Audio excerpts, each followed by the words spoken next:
Hey, what's going on, guys? Ray Shapley, Where to Live in Austin. And in this video, we're going to be talking about the Goodnight Ranch in Southeast Austin. So if you saw my video I did on Easton Park in that same area of town, this is a similar development with a couple key differences when it comes to taxes and schools. What these two neighborhoods have in common, they're very similar, is that they're both kind of this Mueller-esque type of development. So if you know Mueller in downtown Austin, that's a really good kind of template to view these neighborhoods or lens to view these neighborhoods through. This is kind of the direction that they're both going to go. But let's get into the development. Let's talk about it and decide whether or not we like it. All right, so right off the bat, the first thing I got to talk about is its location. So you can see here, these G's down here, this is the Goodnight Ranch and its proximity to downtown, to the airport, Circuit of the Americas, shopping is pretty good. So in general, we're looking at about, I don't know, 12 miles to downtown. By the way, I never do as a crow flies. I do actual drivable miles. But so if you got in your car and drove it, it'd be about 12 miles to downtown. Circuit of the Americas is about 9 miles away. If you don't know COA, that's Circuit of the Americas. That's where we do Formula One and a number of other racetracks and other big events, soccer games, everything going on out there. Then we also have Austin Bergstrom Airport. So we are a total of about 10 miles driving to the airport, maybe a little less. And then you're about 2 miles from South Park Meadows here. So if you don't know South Park Meadows, this is one of the biggest outdoor shopping areas in Texas. It's a massive shopping development, movie theaters, restaurants, everything you can imagine is right there. So you're just 2 miles down Slaughter. And then obviously getting into South Austin, you just take Slaughter on in and you're really close to everything. So in general, good location. By the way, Easton Park. So we were talking about that. Again, link in the description to that video, but it's going to sit right over in here. So very close by. Now, probably the most important thing, in my opinion, about its location is the proximity to these two parks, because that's what makes this area of town really cool. So first of all, you've got McKinney Falls State Park here, and then butting up against Goodnight is Onion Creek Metropolitan Park. So here's something I did in a previous video about these two parks, just so you can kind of get a sense of what they're all about. First, we have McKinney Falls State Park. Classic, well-known Texas state park, swimming, biking, hiking, all that good stuff. And then you have the addition of the Onion Creek Metropolitan Park. So what they did is they took unusable land and turned it into a really cool park. It's going to be pretty amazing when it's done. Let me kind of read you through the what they have planned. So it's 550 acres, which means it's going to be bigger than Zilker. There's going to be horse trails. There's going to be model airplane field, sporting play fields, community event space, an observation tower, picnic grounds, a birding center, creek overlooks, great lawn, community garden, nature education center, prairie restoration, wetland conservation, workout station, multi-use trails, and disc golf and an amphitheater. Okay, so now let's jump into the neighborhood itself. Let's talk about the development. Let's talk about what's coming and what we think. So this is kind of an outline or a kind of a plan of the neighborhood when it's finished. The thing to keep in mind is right now they're only about 25% done with the neighborhood. This will take many, many years to build out. In total, there's going to be 6,000 homes throughout the neighborhood. And in the center is this giant mixed-use retail component. We'll get into that. But let's talk a little bit about the developers and their plan for the community, because I think that's what's so key here. The developers here have a really good reputation. They've developed neighborhoods like Plum Creek, Gabardine, Edgewick. They developed the Austonian. So these are all really well-known, successful projects, and I think that the developers in general are very good. This is a near and dear to their heart type project. They really are passionate about it, and I always like to see that. So let's drive into this neighborhood a little bit. The first thing you'll notice is the number of ponds. It's got 4 ponds throughout the neighborhood, and they're all connected by a hike and bike trail system of about 3 miles. It'll also get you into this downtown area that we'll get into, Town Square, I think they call it. Here is East Slaughter Lane. So you can tell this big road, let me back out a little bit, but this big road, Slaughter, which is a real common way to move east-west in Austin, bisects the neighborhood. So to make it walkable, They actually are doing tunnels underneath the slaughter lane here so that you can move without having to cross this big major street. The whole idea of this neighborhood is they want it walkable. Everything is kind of centered around this big retail component. In fact, let's get into that real quick. So I said earlier that this is similar to the Mueller development. And so if you want to model this out, if you want to see how this story ends, you can go look at Mueller. There is a couple key differences though. Mueller is, well, let's talk about the similarities first. So Mueller is 700 acres. This is 700 acres. Mueller's going to have about 6,000 homes. This neighborhood's going to have about 6,000 homes. Mueller's got real diversity of housing in terms of condos and single family and townhomes and affordable housing all in one. So does this neighborhood. So in a lot of ways, they're very similar. Mueller has about 1 million square feet of retail mixed use area. This neighborhood's going to have about half that, 500,000. Now, the thing to keep in mind is Mueller is located on I-35. So Mueller, one of my least favorite things about Mueller, quite honestly, is the fact that it's full of big box stores. And I think being so close to the highway, it's kind of necessary in that development. This development doesn't have that problem. It's not right up against the highway. And therefore, I don't think you need to deliver so much on the big box concept. In fact, the developers of this neighborhood are really pushing the idea of local Austin businesses. They understand the Austin culture, the Austin mentality, and that is Austinites really like local chains, local businesses that they know. So that's what they're really trying to encourage in Goodnight. And from my understanding, over time as they build this out, this will be mostly local businesses. There will be like a small grocery store and things like that, but they're all going to be hopefully local and not big box. So that kind of helps explain why there's only about half as much retail, but 500,000 square feet of retail is nothing to sneeze at. That's quite a bit. That's mostly going to be in this area. And this is called the town square. And the idea is to develop this out like a kind of miniature downtown for the neighborhood where you can walk and meet someone at a coffee shop or go to the little bodega or the grocery store, things like that, all in this area. Okay, go to your dentist, go to your whatever. In theory, they would all be in here. Also, you're going to have some multifamily mixed in with this. And then around here in these outer regions are where you're going to have your single family home, townhomes, things like that. Let's take a look at just the way they're developing. So there's some things we're going to be able to see here and some things you're going to have to kind of take my word on it. But the first thing you can see is that there's tree-lined streets throughout the neighborhood. This is going to do a couple things. Number one, it's going to make it feel more like a neighborhood. I think it helps remind cars to slow down. It provides shade and just generally overall provides kind of a prettier neighborhood. And I like the fact that they're doing that. It makes it feel more like a neighborhood and less like a development. Next, and this is hard to see here, but they intentionally made the streets pretty narrow. And the reason for that is, number one, it slows down traffic. The narrower the street, the slower people tend to drive. The wider the street, the faster they tend to drive. The next thing they did is they alley-loaded these houses. So basically, there's no front driveway throughout the neighborhood.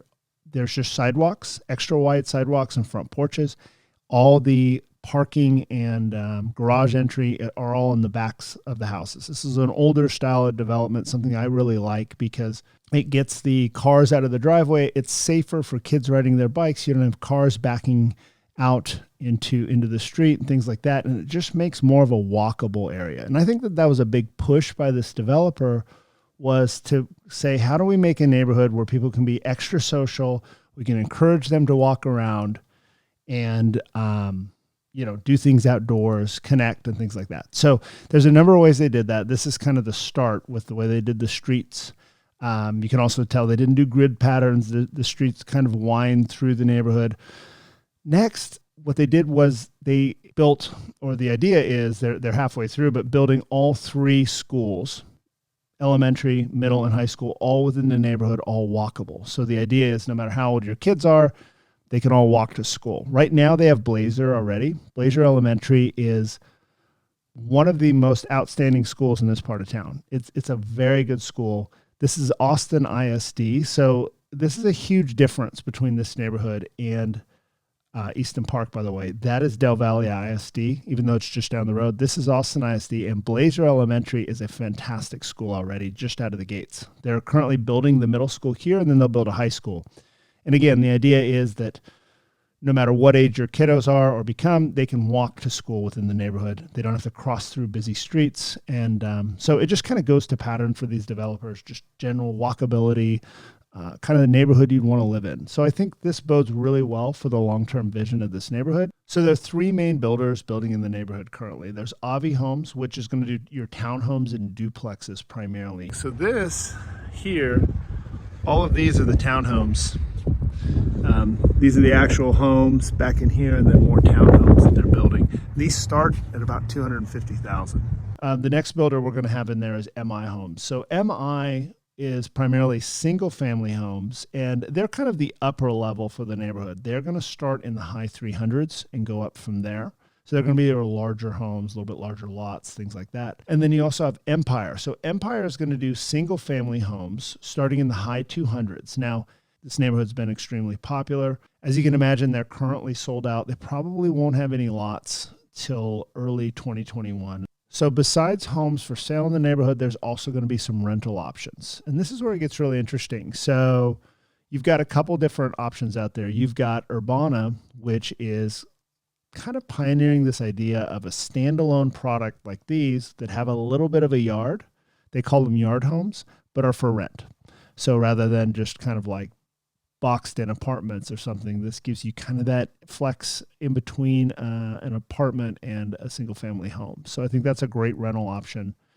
You also have the Nightingale at the Goodnight Ranch. So the Nightingale is going to be an over 55 community in the neighborhood for rent. And then you also have Goodnight Commons, which is affordable living in the neighborhood as well. So you've got multiple rental options throughout the neighborhood and multiple purchase options in terms of different types of products or diversity of housing, as they call it. So really something for everyone. And I think going back to the developer, so what the developer wanted to do here was to create a neighborhood that you could live in the same community, almost like a town, for as long as you wanted to and stay connected. And I'll kind of explain what they have in mind. But the idea is so many neighborhoods, as something changes in life, when you have more kiddos or you make more money, people end up leaving communities and they decouple from, their neighbors, their friends in the neighborhood, their local coffee shop, their bank, their hardware store, their church, all the things that they were plugged into that made that a community, they pick up and leave and move to a different community.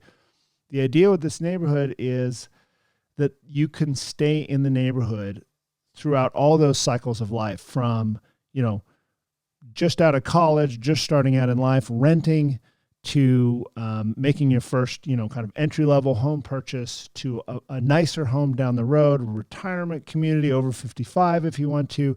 From a school standpoint, there are, kids can walk to every level of school throughout the neighborhood. So whether it's elementary, middle, or high school, they can walk to school. So they really have you covered. You can stay plugged into this community indefinitely if you choose to, which I think is a great option for people. I wish more developments really kind of took this into account, but that's where these, this kind of diversity of housing comes in, because every aspect of your life, you're covered if you want to stay in the community. Something else is I've interviewed several of the residents of the community already and just had conversations about what they liked and didn't like and so on. And I kept hearing the same thing over and over again, and that was the sense of community in the neighborhood is like nothing they've ever experienced before. I knew more people in this neighborhood before we ever even moved in than I ever knew at any prior neighborhood I've ever lived in. Yeah. Wow. That's cool. That's great. Yeah, it's pretty neat. Yeah. Okay. Our old neighborhood, we lived there for 18 years.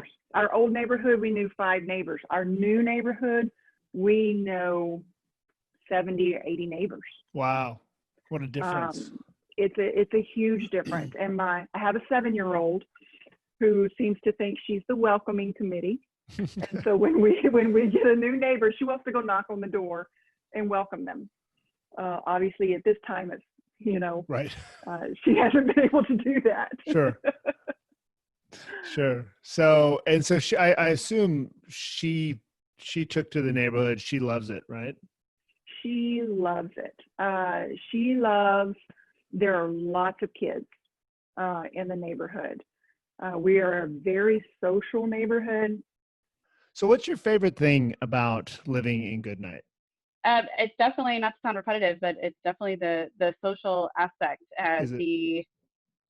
But it's even more than that. It's not just, neighbors hanging out, having a beer or a drink or, getting together. But even right now with this pandemic thing happening, we have neighbors that constantly are posting on our neighborhood Facebook page to see if anybody, hey, I'm going to the store. Is anybody in need of anything? Now, with that being said, the thing to keep in mind is people who move to neighborhoods, in my experience, people who move to neighborhoods early on in the development, they tend to kind of bond and form a community. And then later on, as the neighborhood gets bigger and bigger and bigger, that tends to dissipate a bit. But with that being said, it is early on, first 25% phase of the neighborhood right now. But rarely do I hear this much talk about the community and how much they love it and how they know everyone and their kids are, I've made all these friends and all these things that I'm hearing from the current residents.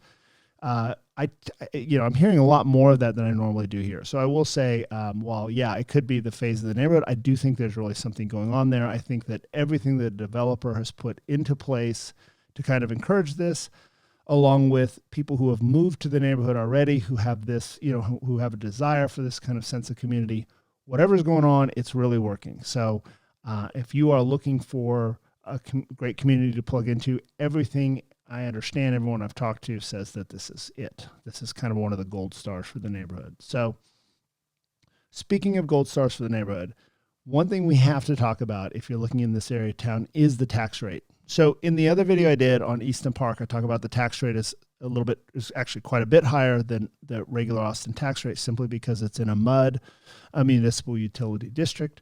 The interesting thing about Goodnight is it is not a MUD. So you have a relatively low tax rate, 2.41, I believe. And that is, for a new big development, that's a really low tax rate. So coupled with the fact that this is Austin ISD, so it's a better school district, the elementary school, at least Blazer, is a much better school than the one Easton Park goes to, in my opinion. You have better schools, lower taxes. So those are the two key advantages to Goodnight Ranch over Easton Park. I think they're both good neighborhoods. And I haven't done a really close comparison, but I bet you pound for pound, you can get more for your money house-wise in Easton Park, but you perhaps are going to pay for it over time in the form of taxes. So just to kind of wrap up on this neighborhood, if you're looking for a Mueller-like development, this is going to be one of your closest developments out there to Mueller. Just in general, I think that if you are looking for kind of first-time home buyer, or you want to get reasonably close to downtown in, kind of that urban lifestyle, because make no mistake, this will be more of an urban feel. Again, a lot like Mueller. Guys, if you have any questions about this neighborhood or want to know more, let me know, and I will see you on the next one.